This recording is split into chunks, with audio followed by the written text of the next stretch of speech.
السلام عليكم ورحمة الله تعالى وبركاته. نهاركم طيب وصحة فطوركم، وإن شاء الله تكونوا كامل في أحسن الأحوال. إذا أول مرة تشوفي قناتي أختي الكريمة، واللي أول مرة يشوف قناتي، فضلا وليس أمرا تشتركوا في القناة وتفعلوا زر الجرس باش يوصلكم كل ما هو جديد. الفيديو تاع نهار اليوم كما راكم تشوفوا، عملت معاكم الصابلي اللي وعدتكم بها تاع مخدومة بالديول. الصابلي واش نقولكم، هذه يعني ما شاء الله قوة قوة قوة في البنة، وحتى يعني في الشكل تاعها يبقى على حاله. كيما تطبعيه في العجينة كيما يبقى، يعني كيما يطيب ما يصرالو والو، ما يتكمش، ما يتعوج ما والو، يبقى على حاله. شوفوا يعني راهو واضح كامل في الفيديو كما راكم تشوفوا. جا شكلها بزاف بزاف بنين. والحاجة اللي مليحة في هذا الصابلي انه يقطع كمية كبيرة. كيما انا الباكي تاع الزبدة 250 غرام قطع لي 66 حبة، 66 حبة، يعني متلاصقة ماشي كل وحدة وحدها كما راكم تشوفوا. والحبات كما راكم تشوفوا فيهم جات ما شاء الله هايلة هايلة، طرية وخفيفة، ويعني تلعبي بها لعب كما ديريها تجي. يعني صدقيني غير الوصفة هذه في القمة. ان شاء الله الفيديو تاع ينال اعجابكم. ما عليكم غير تتبعوا الفيديو من الاول للاخير، وان شاء الله ينال اعجابكم. وهنا نقول لكم ما تنسوش الاشتراك في القناة وتفعيل زر الجرس باش يوصلكم كل ما هو جديد. نبداو الوصفة على بركة الله، بسم الله. أول حاجة عندي الباكي تاع الزبدة هذا اللي فيه 250 ميلي غرام. هذا أنا نخدم غير بهذه الزبدة تاع فلوريال، يعني هايلة هايلة هايلة، تساعدني بالبزاف. يعني نقدر ميلونجي فيها حاجة اللي حبيتها، حاجة نديرها زيادة تخرج لي، يعني ما عنديش حتى مشكل فيها. يعني أنا موالفة بها، وانتم ديروا بالزبدة اللي راكم موالفين بها. انا هنايا درت زوج حبات كاملين وزوج صفار، زوج كاملين وزوج صفار. برك هنايا غلطت، كنت نحي في الصفر. درت هنايا زوج كاملين بيض وزوج صفار، يعني المجموع تاعها 4 حبات. وشنو زوج حبات الاخرين نحو منهم غير البياض، هذا ما كان. كما راكم تشوفوا انا هنا كما قلت لكم ما غلطت، قعدت نحي في الصفر، ومن بعد فقت باللي ما لازمش نحي. يعني برك انا شغل راكم تعرفوا رمضان واحد صايم. هذه هي، شوفوا راني عاودت رجعتهم. يعني هنايا كما قلت لكم درت زوج بياض زوج كاملين وزوج صفار. والبيض دائما يكون على حرارة الغرفة، ما يكونش في الفريجيدان. هنا كما راكم تشوفوا هذا البيض نخليه بجهة. نحكم كاس غير ربع تاع سكر كلاصي. الكاس هذاك اللي يرفد 220 مليلتر. نجيب الباتور من هنا، لازم نخدمه بالباتور، خاطش عليه راح نرجعوها كي الكريمه. لازم نضربوها مليح مليح هذه الزبده تاعنا مع السكر مع البيض كما راكم تشوفوا. هنا بعد ما ضربتها كما راكم تشوفوا نبقى نواسي فيها كدا غير بشويه بالمعرف. ونعاود نزيد نجيب لها نفس الكاس نعمرو تاع الزيت. الكاس اللي يرفد 220 مليلتر هكذايا، ونزيد نضرب بالباتور مليح مليح حتى هذيك الزيت كامل تدخل لنا داخل هذيك الزبده. اذا ما ضربناش بالباتور راح تعاود تطلع هي من فوق. شوفوا حتى ولات بيضه تولي كريميه. هنا ضفت مورف كبيره تاع لافاني. نفس الكاس نجيبو نعمرو تاع المايزينا. شوفوا هذا كاس كامل راهو مايزينا، ونزيد ندير نص كاس، معناتها المجموع كامل هذا هو كاس ونص تاع المايزينا. نديرو كاس ونص مايزينا في هاد الكونتيتي هذه اللي راني نعطيكم فيها. كاس ونص مايزينا باش يعطيكم كميه كبيره. ثاني كيف حكموا الباتور وبقاو تخلطوا فيه. يعني الخدمه كامل بالباتور، لازم الباتور هنايا باش تولي القوام تاعها بيض. يعني الصابلي الا حبيتوها تنجح لكم مليح لازم نضربوها مليح مليح بالزبده مع البيض والسكر باش يعطيكم نتيجه مليحه. هنا كما راكم تشوفوا، هنا ندير الكاس الاول تاع الفرينه. هنا لازم تجوزوها على السيار باش يتهوى لكم الفرينه وتولي لاباط تاعكم خفيفه. هنا جبت الكاس عفوا الكيس تاع الخميره تاع الحلوى اللي يرفد 10 غرام، درته كامل كما راكم تشوفوا. وهنا كيف نعاودو نصيروها، ونزيد مغرف صغيره. المجموع تاعها كما شفتوا نجيبو كيس واحد ونزيدو الكيس الثاني نحو منه غير المغرف صغيره، هذا مكان تاع الخميره تاع الكاطو. ونبقى نحرك هكذايا بهذه الطريقه، يعني نقلب فيها كيما نديرو الجينواز هكذا من التحت للفوق. هكذا كما راكم تشوفوا حتى تدخل لنا هذيك الفرينه كامل داخل مع البيض. هكذا شوفوا يعني غير بشويه، شوفوا يعني لاباط تاعها تجي هنايا تبان لكم السر تاعها كامل هنايا باش تنجحوا فيها. تجيكم خفيفه. هنا بعد ما وسيتها راح نقسم العجينه تاعي على زوج قبل ما نكمل الفرينه. راح ندير شويه تاع فاني وشويه شوكو. شوفوا قسمت لاباط تاعي على زوج، يعني هنايا كيما حبيتوا. حبيتوا ديروها بالشوكو، حبيتوا فاني، حبيتوا تقسموا كيما قسمتها انايا. شوفوا انا قسمتها هنا على زوج باش نوريكم. هنا الفاني بديت فيها هي الاولى، درت فيها الكاس تاع الفرينه ونخلط غير بشويه هكذايا، وندخل الفرينه غير بشويه حتى تدخل لي كامل هكذايا، يعني ما نعجنوهاش.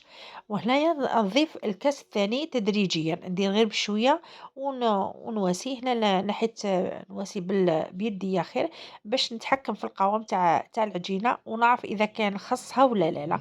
هنا كملت الكاس الثاني تاع الفرينه. شوفوا يعني هنايا باش تعرفوا باللي راه حبات تاع بيض، يعني غزو شحال درت لها من كاس تاع الفرينه ومازالت ما تلمتليش. هنايا يعني قطعت لي قريب زوج كيسان، والكاس الاول اللي كنت قبل ما نقسم العجينه يعني زوج كيسان ونص، في النص تاع العجينه زوج كيسان ونص. هنا درتها في بابي سوليفان ودخلتها للفريجيدان. كما تعرفون الصابلي دايما نخليها في الفريجيدان واحد 10 دقائق ولا.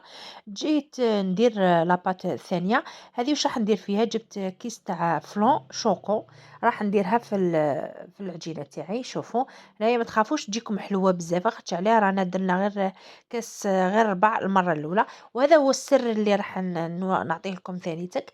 جبت فنجان تاع لاتاي، درت فيه شويه تاع حليب وزدت له مغرف كبيره تاع القهوه درته هنايا. هنا علاه درت هذه الاضافه كما تعرفوا كامل باللي كاكاو والمايزينا ينشفوا العجينه. صافي بهذه العبسه اللي راح ديروها راح تخلوا لاباط تاعكم تجي بزاف بزاف طريه. هنا زدت الكاكاو كما قلت لكم، الكاكاو ينشف ثانيتك العجينه. شوفوا هنا درت زوج مغارف كبار، هنا خير النوعيه اللي تكون مليحه. انا هنا دائما نشري هذيك تاع الميزان، يعني تجي ما شاء الله ريحتها تعبق من البعيد. وهذا هو السر تاع الصابلي تاعنا تاع نهار اليوم. جبت كاس هذايا تاع 220 وعمرت فيه الديول اللي كنت رحيته. هذا هو الديول اللي رحيته حمصته ورحيته. هنا كي ترحوه مليح لازم يعني ترجعوا بودرة كيما راكم تشوفوا، وديروه مع الخليط وتجوزوا كامل بالباتور. تجوزوا عليها كامل حتى نتحصل على قوام اللي يكون كريمي. شوفوا هنايا بعد ما ضربتها في الباتور كيفاش ولات، يعني جات ما شاء الله هايله. القوام تاعها ثقيل ثقيل ثقيل هايل، يعني مام الريحه يعني ما شاء الله ريحه تاع الديول كي يتحمصوا تجي بزاف هايله. هنا زدت لاغوم تاع البندق ولا تاع شيكولا ولا واش عندكم ديروا، تحبوا ما ديروش ما ديروش. هنا ضفت الكاس الاول تاع الفرينه كما راكم تشوفوا. هنايا ديروا بالكاس وشوفوا هنا نحيت المغرف نخدمها بيدي خير باش نتحكم في العجينه ونعرف شحال يخصها. كما تعرفوا الكاكاو ينشف، المايزينا تنشف، هنا لازم ديروا غير بالعقل. شوفوا هنايا راني نخلط فيها، يعني ما رانيش نعجن، راني نطم فيها بصبعتيه. هنا درت الكاس الثاني. انا هنايا انتم هنا ما ديروش الكاس الثاني دفعه واحده، ديروا غير بالعقل وشوفوا. درتو انا هنا كامل كما راكم تشوفوا، بصح جاتني كيف كيف، يعني العجينه جاتني سوا سوا مع الفرينه. هذا هو القوام اللي نتحصل عليه.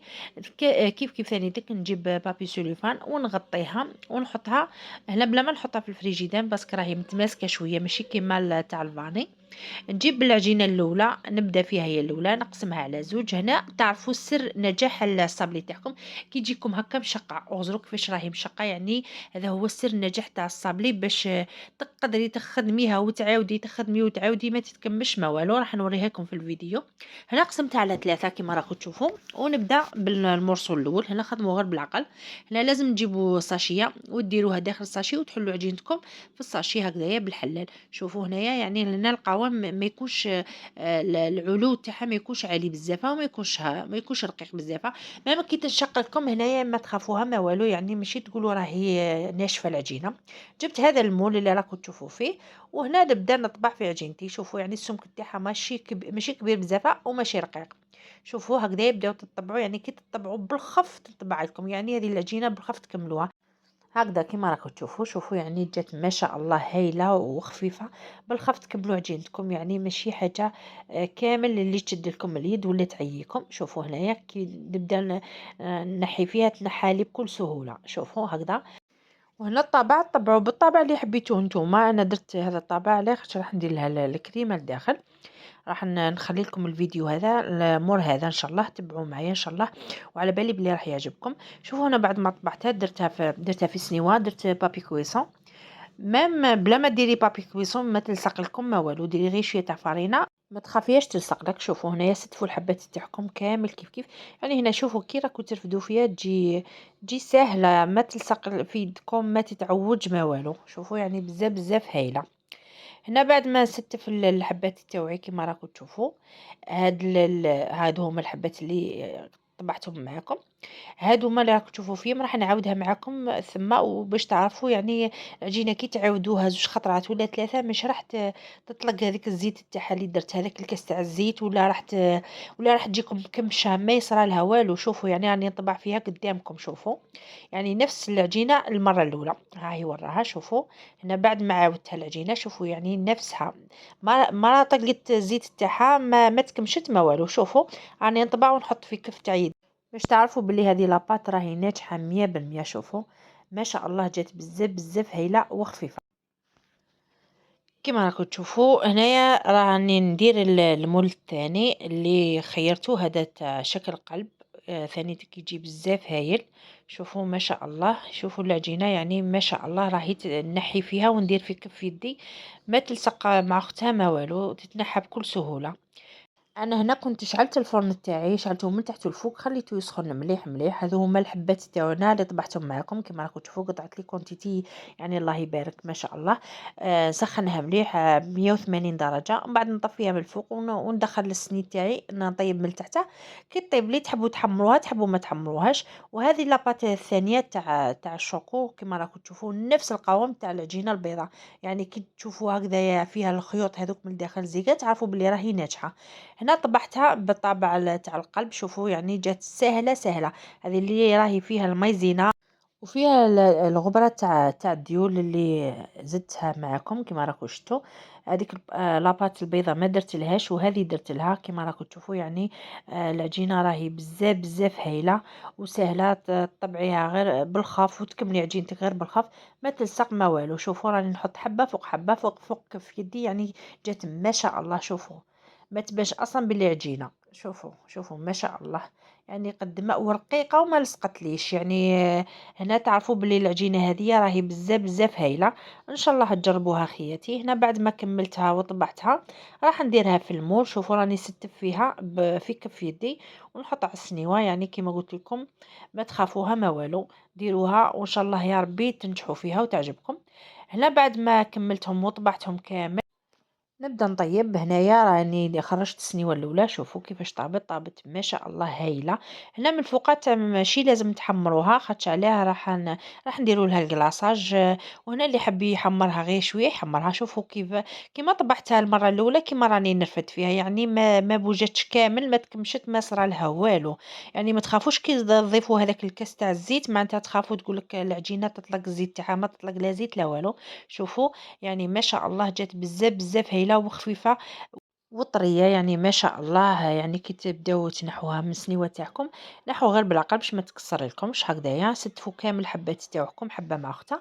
وهذه هي الحلوة تاعنا تاع نهار اليوم الصابلي، بطريقة جد سهلة وبسيطة بالمكونات اللي ضفتهم معاكم. ان شاء الله ينالوا اعجابكم. باش تنجحوا في الصابلي لازم تكونوا تعرفوا هذاك النوع اللي ديروه اذا كان يناسب مع العجينه تاعكم ولا لا، الا كان يناسب مع الزبده تاعكم ولا لا.